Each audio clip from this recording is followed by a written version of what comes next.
Good morning. My name is Tim Tholen, and I'm the President and CEO of Thoughtful Healthcare. And today, I have the pleasure of welcoming Dr. Eric Fedoni. Eric is the Director of Outreach, Recruitment, and the Education Core for the University of Kansas Alzheimer's Disease Center, as well as an Associate Professor of Neurology at the University of Kansas Medical Center. And to my left, I have Michelle Needens. She is a licensed clinical social worker and is the Director of the KU Alzheimer's Disease Center My Alliance for Cognitive Health, which is a community care program focused on early detection, provider partnerships, and education. So welcome and good morning. Thank you. I'm so glad that today's topic is about early detection of Alzheimer's because, you know, in our work with families, that is something that we're always going over with them is the importance of early detection so that they can plan for the eventualities. And so maybe today, let's open up the conversation, talk about these early signs of dementia, and move into ways that diagnosis, treatment, and lifestyle can be affected when the disease is recognized early.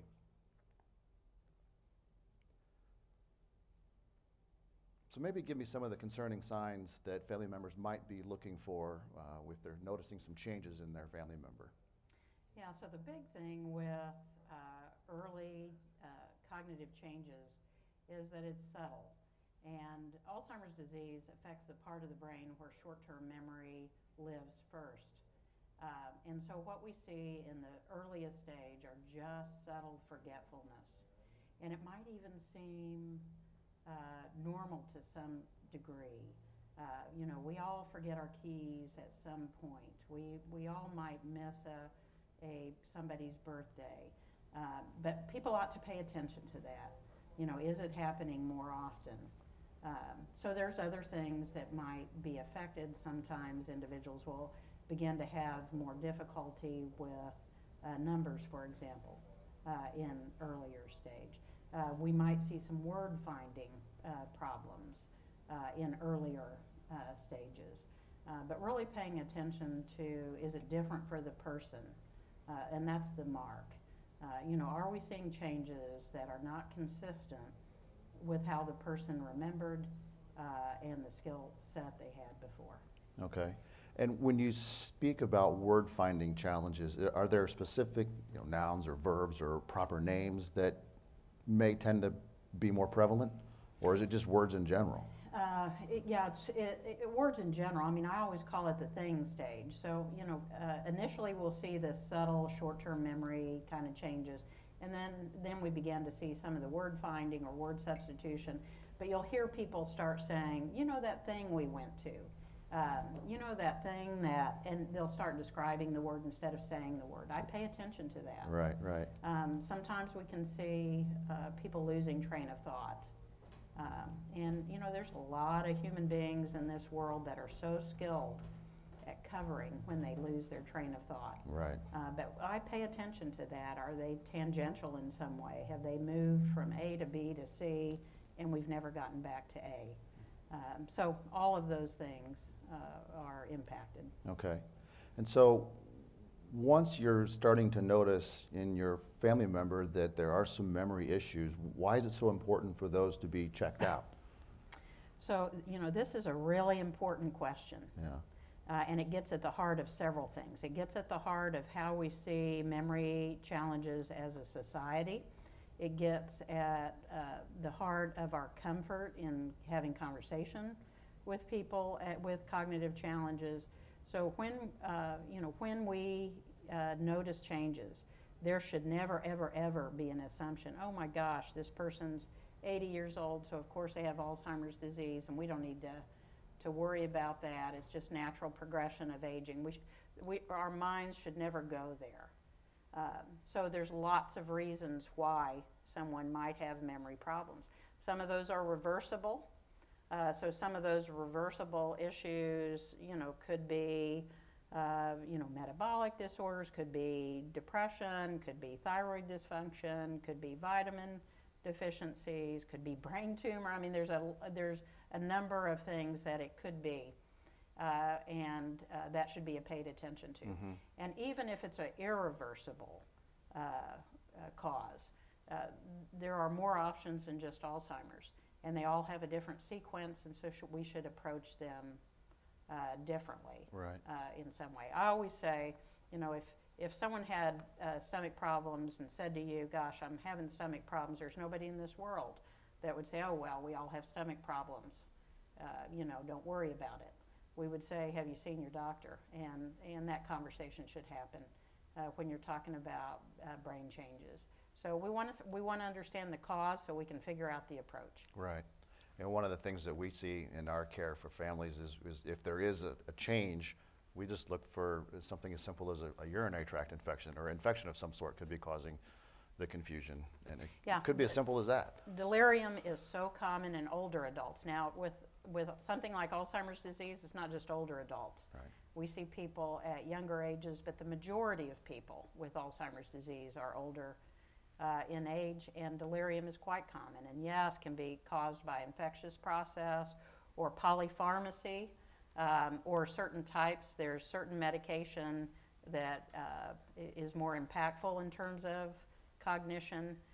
Substance abuse, which we don't think about with older adults, but is alive and well. Mm-hmm. And so there's a lot of reasons why we might see this delirium, this acute descent into a confusion, which is a acute medical problem that can provoke death if not attended to. Right. Okay. Now, if you go to your doctor, or excuse me, if you feel that there might be some cognitive changes coming on, what are the first steps that a family member should do? So the first step is to have a conversation with primary care. Okay. Some primary care providers are very comfortable with dementia, have interest in dementia, and may opt to evaluate from there. And we really support those primary care providers increasingly taking the lead in terms of diagnosis. There are some primary care providers who do not feel comfortable with diagnosis and might refer on to neurology.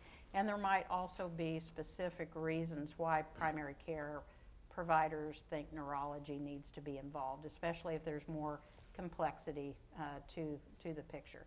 But the first step is mention it to primary care.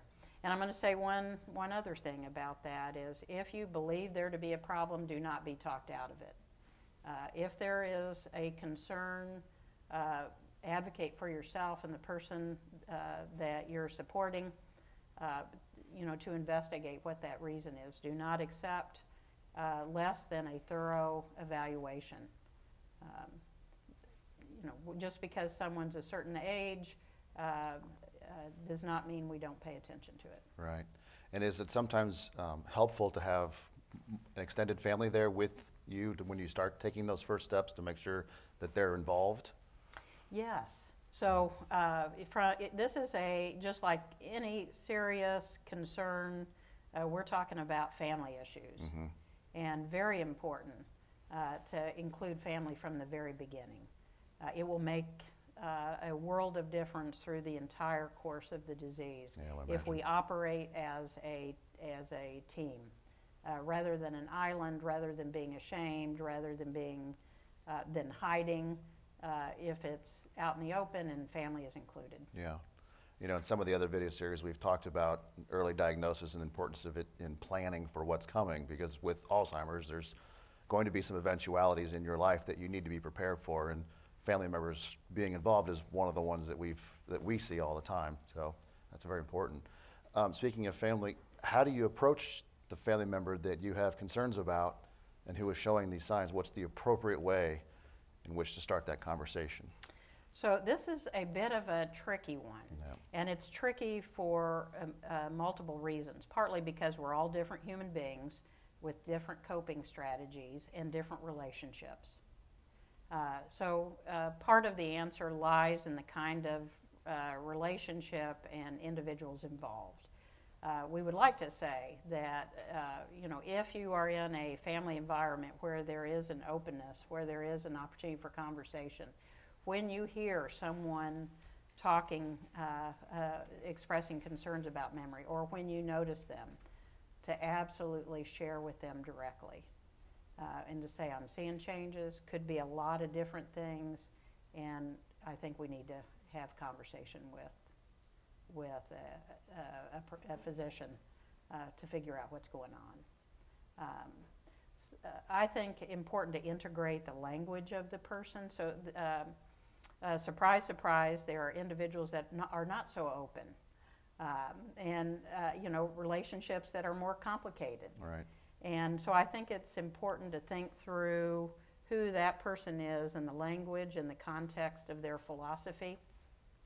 And by that I mean, to say, you taught me how to, handle problems in a certain way, or, and I hope this is how we're going to approach this. Or, if they've been a fix-it kind of person, to use that language. Let's see what we can fix. Let's see the parts that we can fix.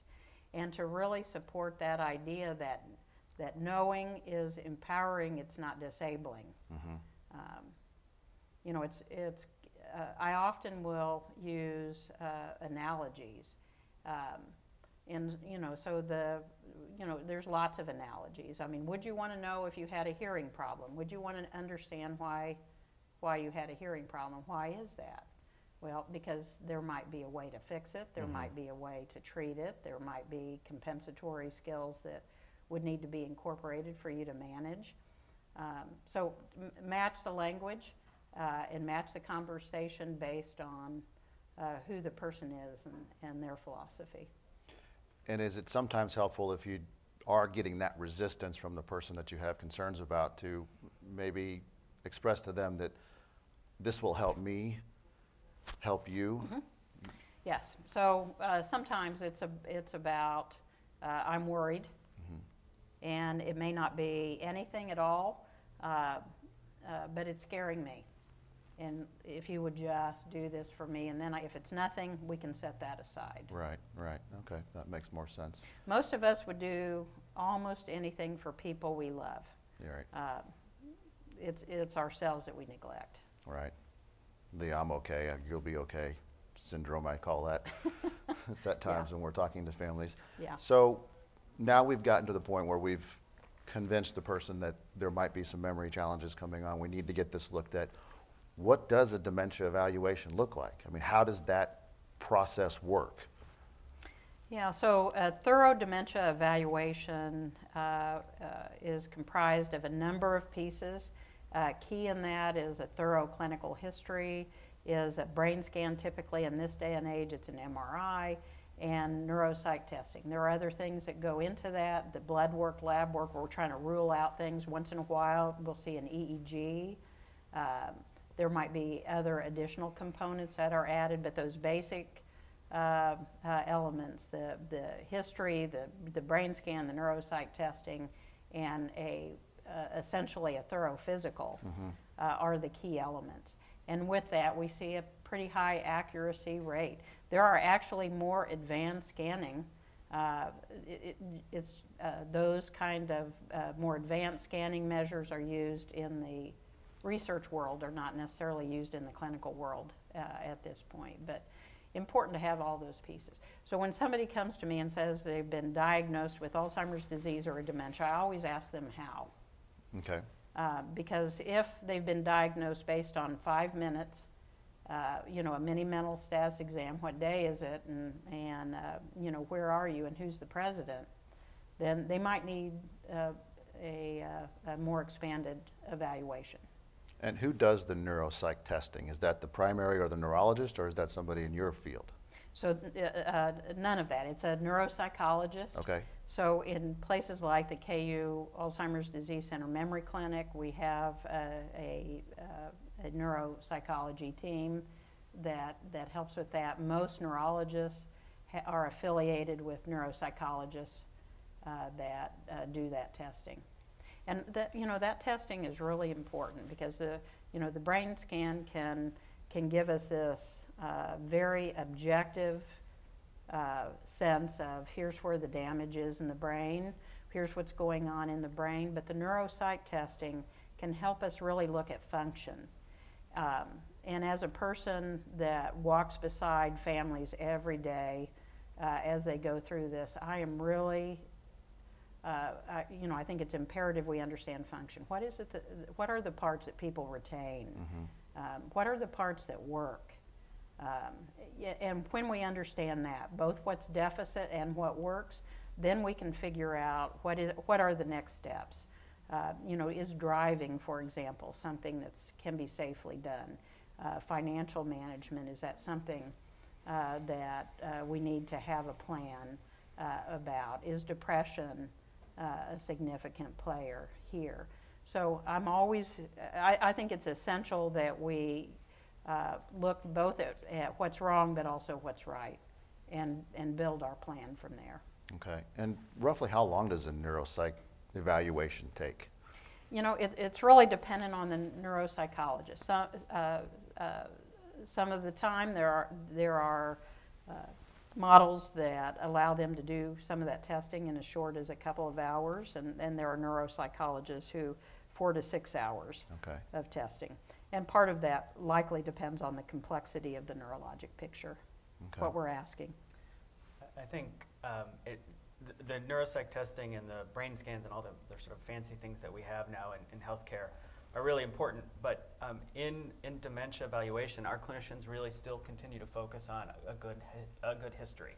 And going back to the earlier discussion about the importance of having a family member or someone who knows you really well, that's what our clinicians at the KU Memory Clinic still want to hear. They want to know from a loved one's perspective or someone who knows the person really well, what has changed, as Michelle said, and what hasn't. And that's still the #1 piece we use. It's kind of old-fashioned doctoring, but it's very high diagnostic accuracy, as Michelle said.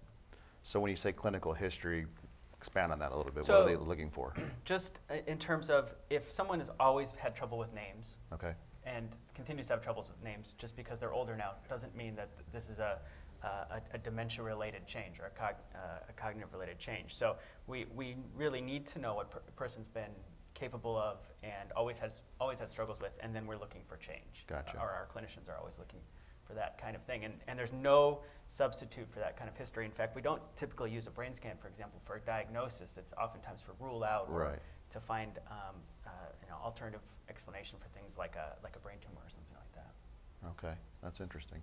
So what do we know about the early stages of Alzheimer's? I mean, it's kind of a paradigm shift, it seems, over the last 5 to 6 years about Alzheimer's and the growth, or not the growth of it, the progression of it, but more and more research has been done into the early stages and preventing or recognizing earlier on. What do we know about the early stages? What does it look like? So absolutely there has been a change. I would say really in the last 25 years or so, we began understanding more about early stage. And over time, we have come to realize that the markers of Alzheimer's disease even start 10 years before the first symptom begin. And so we understand this is a very subtle disease process, and that we have to be more attuned to what early stage might look like. Not, I think society by and large, and often portrayed in the media, when people have Alzheimer's disease, it's individuals who have lots of impairment. And that impacts how we see it, that impacts when we go in to be evaluated, all of those kind of things. So we have to get in our minds that it's going to be subtle.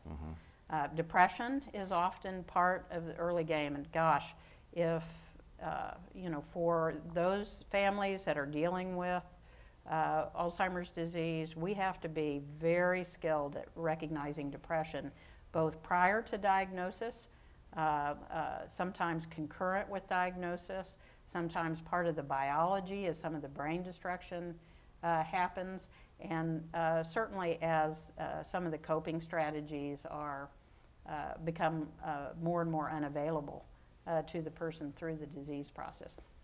If we want to keep someone as well as they can be, as long as they can be, we're going to have to pay attention to what depression looks like in this disease and the role that it plays in disability. Yeah, and that depression not only is in the individual that's been diagnosed, but also the immediate family. Certainly there's a spouse. Yeah, it's a mirror image. Yeah. So, when we look at these very high rates of depression in the person with the disease, It's almost exactly matched in care partners. So almost if you affect one, you affect the other. And that's because we are so used to, in our mind, equating Alzheimer's disease as disability. Now, I'm not saying that there is not a progression to Alzheimer's disease. There is. There are losses in Alzheimer's disease. And so grief is inherent. But, you know, it's also a very slow disease. There are abilities that remain, and there are strategies that we can incorporate that allow people to be as well as they can, as long as they can, as independently as they can. Right. And those are the strategies we need to have in place. I was talking with a caregiver just the other day. Her husband has Alzheimer's disease, bumping into what I would consider middle stage. We were talking about her as a care partner, and she said, you know, I want you to know that my marriage is stronger now than it ever has been. Wow. You know, we can grow as human beings. Right. That does not stop because we have Alzheimer's disease. And you know, when we think of the power of feelings throughout the disease, and how that can change family dynamics, what we expose, how that changes our priorities, don't think for a minute that some of that good stuff can happen. And I tell families virtually every day, the more we know about biology, the more we see miracles. I mean, look for the exceptions. Don't just focus our minds on what is lost. Otherwise, we all end up in some despairing posture. Right.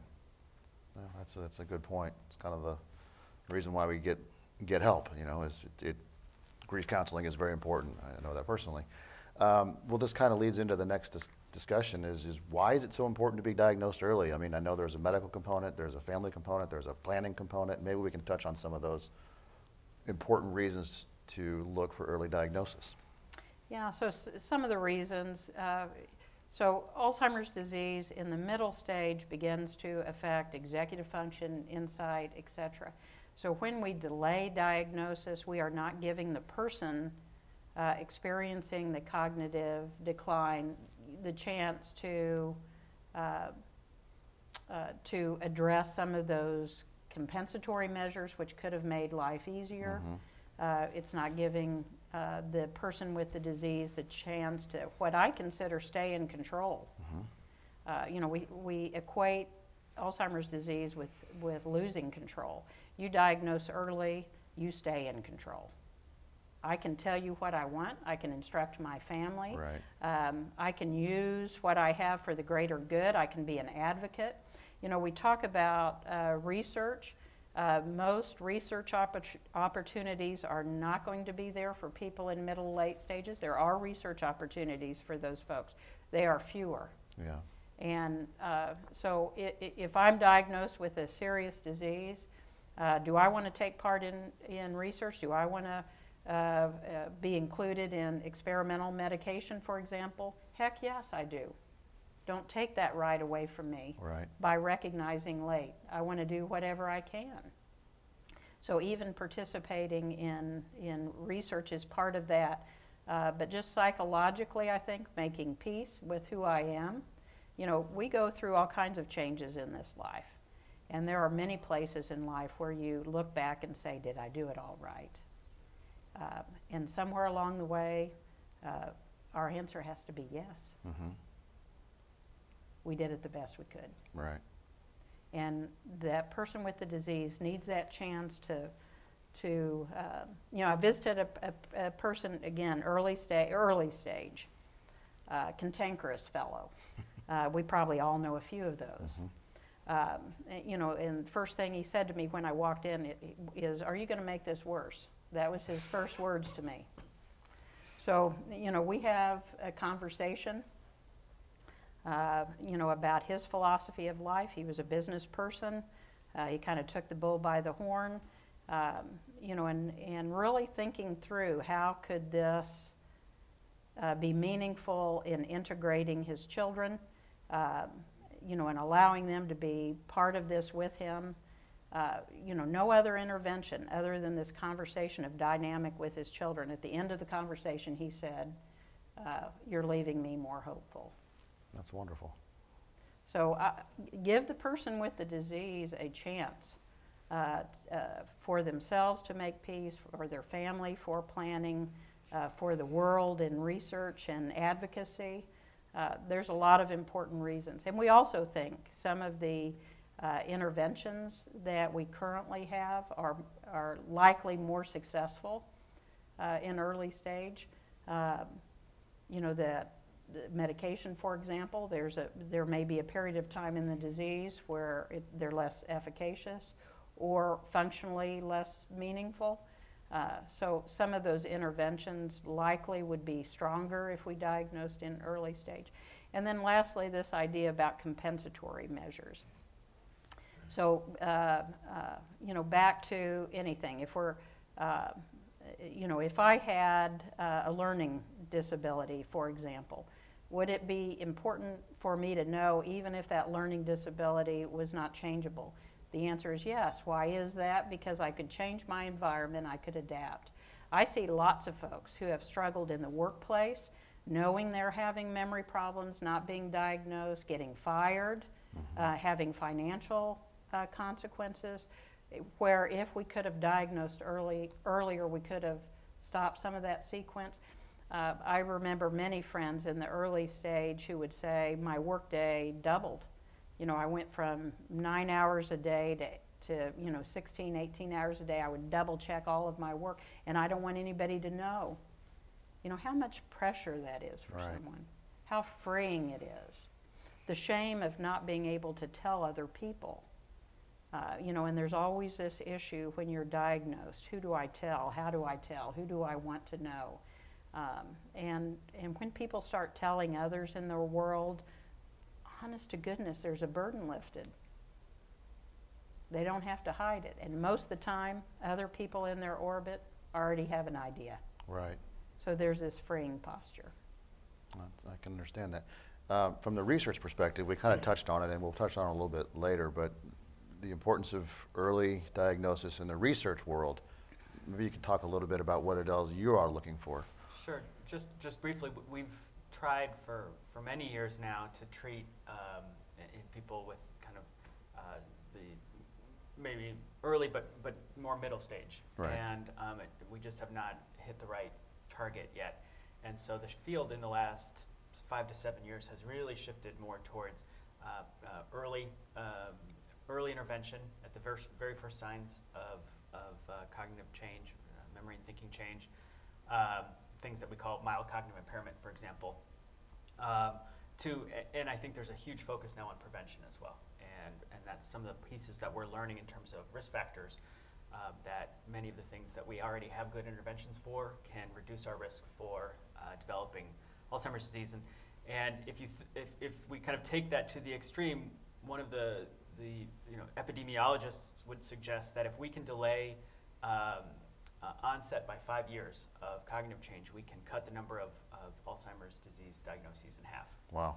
So it's really now, our field has really shifted to a focus on very early intervention before a dementia diagnosis like Alzheimer's or FTD or something like that, and even to the point where nobody's to intervening in a time frame where nobody's experiencing cognitive change. Okay, so that sums it up. So how do you respond to others with concerns about a diagnosis of dementia?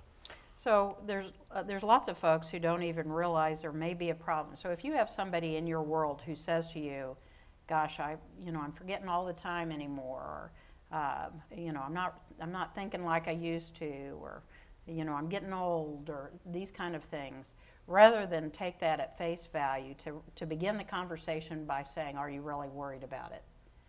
Because then that shifts the burden from you back to them. They have the option of saying no and not engaging in that conversation. But we have an obligation to other people to take those concerns seriously. I had a conversation just yesterday with a person that's a teacher, and she was talking about a coworker and she has noticed that there is some changes, and the teacher said to her, you know, I'm getting just like my mom. And the coworker she was talking with had no idea how to address that. But the answer would have been, you know, what's similar about your mom? The chances are she's talking about I'm becoming forgetful, you know, as her mom did. So to say, are you really worried about that? And to let people know, gosh, it could be a lot of things, direct them to a physician to have it checked. You ought to have that checked out. There might be other explanations for that kind of thing. So really to open up that conversation with them and direct them to a physician. And if they've seen one, said, I talked to my doc and he said I didn't need to worry about it, say, well, if you're still concerned, get a second opinion. Right. You know, it might be important. Okay. A lot of times when we're working with families, when there is that early diagnosis and there's obviously a change in the house because they're scared and they don't know what to do, but that's something that's common for you in your work with a much wider population than I'm working with. What are some of the messages that those that are being early diagnosed could say to others out there to provide some sort of comfort or help or guidance? Things that you're hearing. Yeah, I think what they offer is about insight, because most people start at a place of fear, of panic, of catastrophic thinking. You know, we have this habit as human beings to jump to the worst case scenario. Right. And so my friends in early stage would say, you know, seek support early. They would say, you know, educate yourself on what it means. So those individuals that come in and talk with me who are, one, feeling suicidal, or who are making erratic financial decisions because they think they're going to be severely impaired in a short period of time, it's not true. So let's think through and process some of those myths and get education. Yeah. You know, include family. Don't put your head in the sand, and let's start thinking through changes to be made. That there are some things that you can participate in and advocate, and that you can be a model for other people. You know, be involved in support groups. We don't have many early stage support groups in this community, but we have a couple. So in the Kansas City area, the Alzheimer's Association, Heart of America chapter has an early stage group, and KUADC has started an early stage group in partnership with Church of the Resurrection. And so be part of those support groups. Learn from one another who understand where it's been. Good, interesting. Well, those are good words. You know, Eric, what are some of the proactive responses that on the research side or the medical side of this that could come about that you might be able to speak to? So the first thing that the head of our memory care clinic always stresses when he's out in the community, Dr. Jeff Burns, is we view dementia as treatable. We don't have a cure yet, but we have effective treatments for most people. So that's the first kind of message we always want to say. This is treatable. And then beyond that, then is we believe there are 5 good pillars of brain health that people can benefit from, regardless of whether or not they have cognitive change. The first one, close to my heart, because that's the kind of research that I do, is exercise. And I know people often get turned off by exercise, but it is so valuable for function. We are creatures of movement. We love to move, and we feel better when we move. Michelle and I often talk about this. So exercising at some level in some way is always very important. Then there's a heart-healthy diet. We're finding more and more out about good diets like Mediterranean diet or diets that you'd follow for blood pressure are always really important to help maintain good brain health. We really believe in staying socially and cognitively engaged. So that may be learning something new, or going out and being part of Bible study or book club, things like that. Always maintaining social engagement. And then a new one that a lot of people are very focused on right now is getting good sleep. It seems to be very critical for brain health. Obviously for everyone, it's great, but it does seem to be critical for brain health. And I think that's true both of caregivers and care partners and people who are having some cognitive change. In fact, it's one of the things that we do what we call a differential diagnosis on. We want to make sure that you don't have sleep apnea, for example, or really poor sleep if you're experiencing cognitive changes, because that's something that would be very treatable that may not be related to dementia or a dementing process. So, expand a little bit about the diet. You hear about the Mediterranean diet. What exactly is that? Higher in natural fats or lower in carbs? I'm not the best person to answer all of these, but yes, it is. It's a little bit of both of those. It's lean meats, lots of fruits and vegetables, and nuts, things like that. So it reduces. It's a significant reduction in red meat and fatty meat intake. Just for personal curiosity, the rates of dementia diagnosis around the world, are they higher in developed countries like ours with less than desirable dietary habits and lower in Mediterranean style countries? I don't know if that's a little data's bit out there. A little bit, although it is, it's not. By no means is it, kind of clearly definitive. What's the best culture? For example, Japan has very high rates because they live a long time. Yeah. They have. So it's not clear that you're disadvantaged if you grow up in the States versus somewhere else. Just curious. So what are some of the current research opportunities that are available at the KU Alzheimer's Disease Center? So we actually have about 24 ongoing clinical trials where we're investigating various interventions. And then we also have maybe 10 to 15 other what we call innovation and discovery studies, where we're learning more about the disease, learning more about risk factors. There's a lot of interest in, for example, insulin right now and how that affects the brain and plays a role in how diabetes interacts with the disease. And so we have studies on that. So you can get involved at almost any level you want, from coming in for a visit once, or coming in once a year to get a brain evaluation or a memory evaluation, to being in a 2-year study where we really work on your blood pressure to kind of reduce your risk for dementia and see if that has an outcome of cognitive benefit or Alzheimer's risk reduction.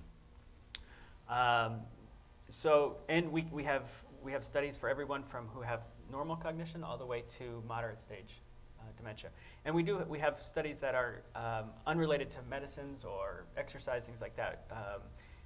We have caregiver studies, and we actually even have caregiver programs that are unrelated to research at all, that Michelle and I have been running for the last couple of years. Where is the KU Alzheimer's Disease Center in relation, or on the national scale, in terms of its, I don't know what the word is, but its visibility? Sure. So the Alzheimer's Disease Center is one of 31 NIA, National Institutes on Aging, centers of excellence, designated centers of excellence. So we're part of this network of 31 centers across the country, and we all work together to find cures, and we also support the educational and research environment in our region.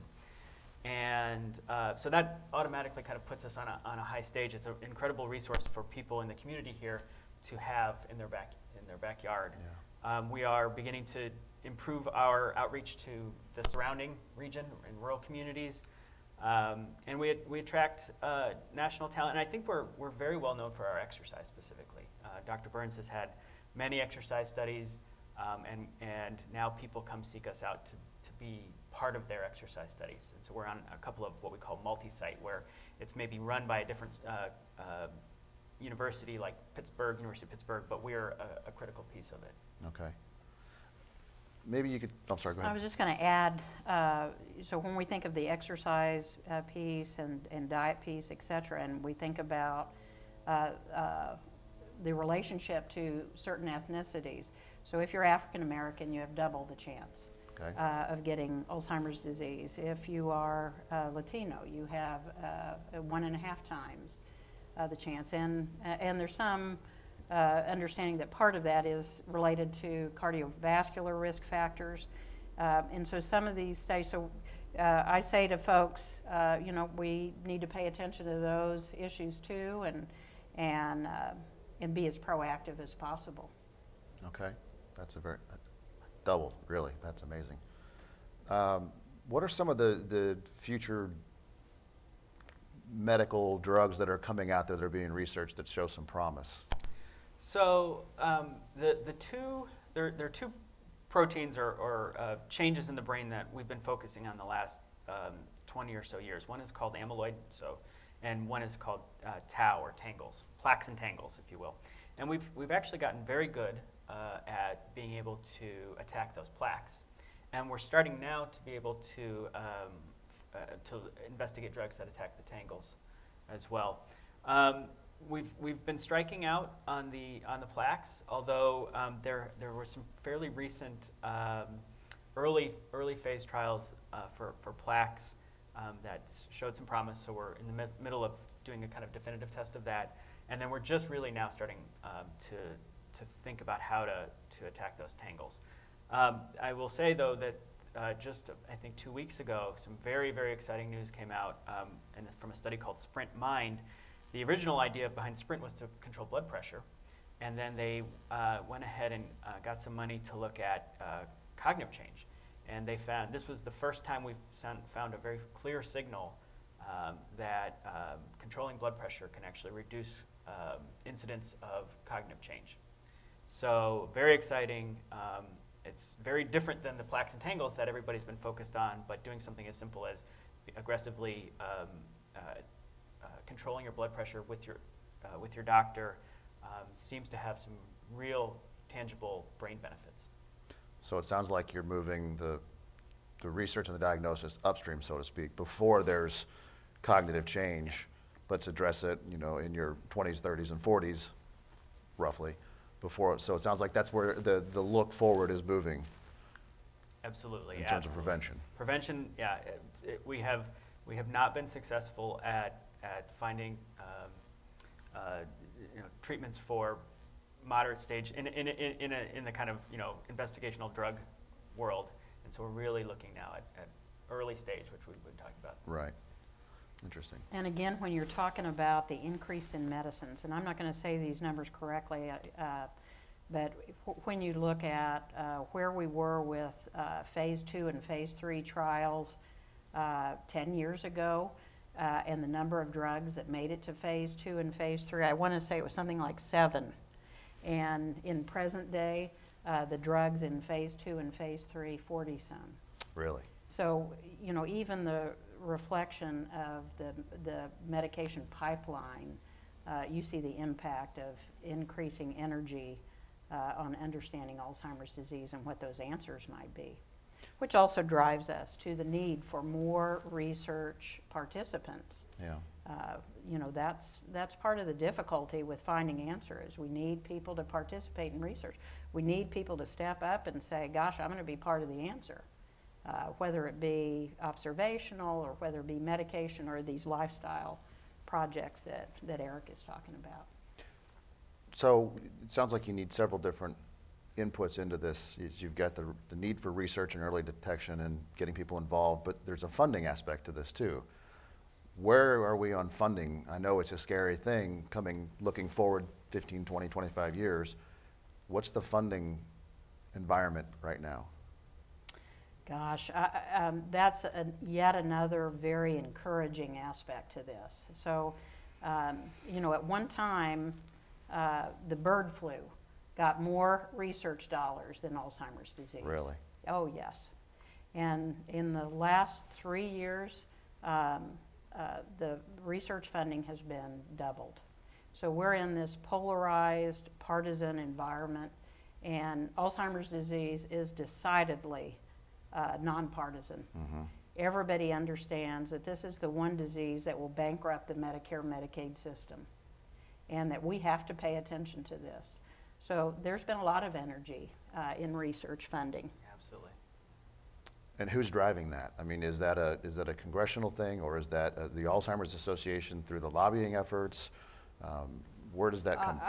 I think multi-source. I think part of it is congressional. I think we've had some Kansas leadership in that, and Missouri leadership too. I mean, there's been senators that took the lead. I think the disclosure, and this goes back to early detection and the power that can happen when you acknowledge the disclosure of Dennis Moore, for example, having Alzheimer's disease, and his friends in Congress, like Jerry Moran and others, stepped up to the plate. But I really think it's multifactorial. I think it's us as family members.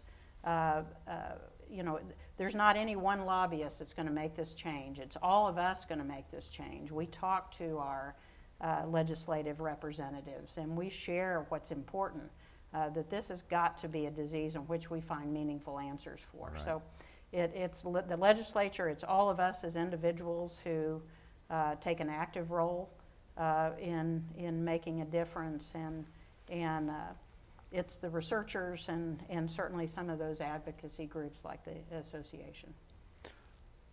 Moving on to other groups or other sources of opportunities for people to address the disease. We've talked about the KU Alzheimer's Disease Center in specifics, what it does, and from the research and the social work side. What are some other avenues for information and support and places to go for not only for family members but also for people that have been diagnosed? So what are specific kind of activities? What are support some groups? I mean, volunteering, education. So there's lots of support opportunities and what I would consider action opportunities. So as we talked about, there are support groups. That in the early stage support groups, whether it be at the Alzheimer's Association or the KU Alzheimer's Disease Center, in both cases we ask to talk to people before they come to support group. I think it's really important that people are prepared to walk in the door in a support group. Most people attend, if we don't have these conversations, they'll attend support group once or twice and not show up again. They'll say, oh my gosh, this is not for me, whether you're a care partner or a person with early stage. So we want to have those conversations ahead and make sure you're prepared before you step in the door. So there's what we call a informational conversation that happens before you come to support group. If you are a care partner and you have someone in your life that has early stage Alzheimer's disease and they're not going to address it, they refuse to address it, I encourage those care partners to continue to look at coming to support groups for care partners. Yeah. Really important whether your loved one is active in the game. If your care partner is not going to take the proactive stance that we advocate for, still important for you to attend.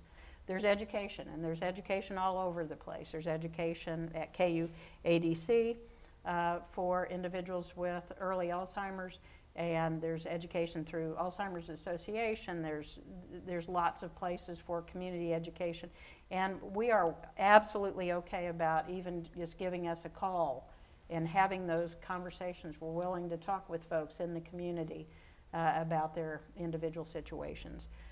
Our speech therapy department has a educational series for individuals with mild cognitive impairment, looking at some of those compensatory measures that we talked about.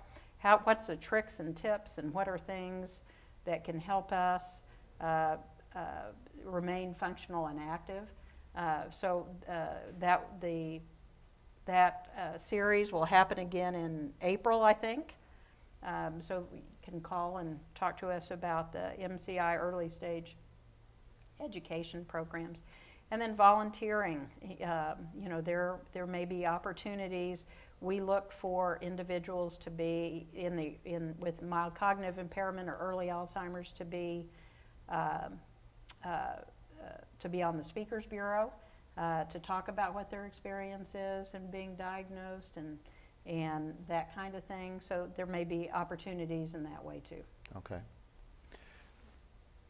Just to clear up maybe some confusion for people that are just new to this, we use the term Alzheimer's, or the term Alzheimer's is so narrowly focused because that's a specific diagnosis, but could you speak a little bit about where it lies in relation to other forms of diagnosed dementia, whether from the medical side or the social work side? Alzheimer's is a type of dementia. So, if we looked at it in a chart, it would say dementia of the probable Alzheimer's type. and that's about 70% of all dementias. So the majority of dementias are indeed the Alzheimer's form of dementia, but there are others. Vascular dementia, so individuals that have had mini strokes, for example, or other vascular changes in the brain. Lewy body, which is a hybrid of Parkinson's that affects the cognitive being as well as physical manifestations at the very outset. Frontal temporal dementia, and there's a couple of types of those. So there are other types of dementias, some of which are mixed, so not unusual to see Alzheimer's and vascular. But important to know the type because the trek through the disease process is different. And we're not about the end game. We're about living, thriving, doing well as we go through this. So anticipating what those changes are and avoiding stepping in those pitfalls is important. So understanding what type of dementia you have is important. We see folks at the ADC with all types of dementia. Yeah. We're not just Alzheimer's. Okay, that's an important part. So it doesn't matter what type of dementia. There's an answer and there's a place. Are there research studies going on for those other forms of dementia? There are a few. Alzheimer's sort of seems to be the rallying cry that people can get behind, and certainly the most common form. But we do have a few studies that allow people with other forms of dementia in. Yeah. Okay. Well, I think sorry, go ahead. I was just going to say, at the ADC, we also have a frontal temporal dementia support group. So FTD is a pretty tough dementia and certainly has a different sequence than Alzheimer's disease. By and large affects younger people.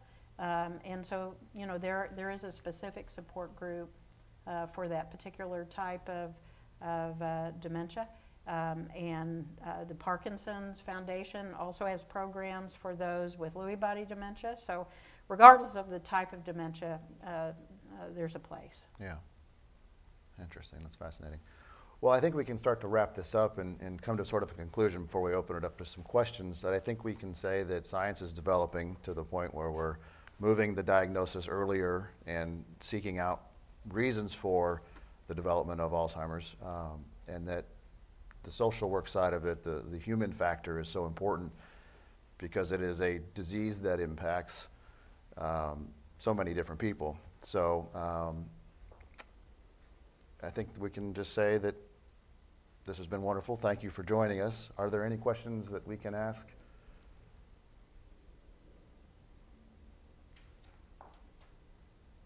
What tips or advice do you have for caregivers of people who have Alzheimer's? So the tips for individuals with Alzheimer's would be, number one, fully understand the disease course. So learn as much as you can about the disease, not from that stance of understanding all the debility, but understanding how to cope and to manage some of the changes that occur. Two, get support. And some of you have natural support systems, people in your lives that have walked through this before and can be a support. Some of you need more formal supports like support groups, but make sure that you're not trying to do this alone. That is the greatest mark of longevity in managing this disease is how early is help integrated. We think, gosh, we can do it on our own, we can do it on our own. Those individuals that attempt to do that are likely going to be in a crisis earlier and perhaps have to look at alternative living arrangements earlier. So the tricks and tips are make sure you're integrating help earlier. And then the other piece I would say is let's move to the correct comparison. So as care partners of someone we love, sometimes our mind goes to the comparison of their abilities before the diagnosis. And I say let's compare to the disease and understand what is right in the moment. Look for those opportunities where there's good things together, experiences together, and do not live in that comparison. Big things are, don't do it alone. Pay attention to depression in yourself and in the person that you're supporting and loving. If you do those things, guess what? There's a way to navigate through this. Wonderful. Well, we are about out of time, so thank you both again for being here. This has been very informative. I'm sure our audience will have gotten a lot of information out of it, and I want to thank you again, and we will say goodbye. Thank you. And for more information, if you'd like, you can go to kualzheimer.org, or you can call 913-588-0555 and select option 1. Thank you very much.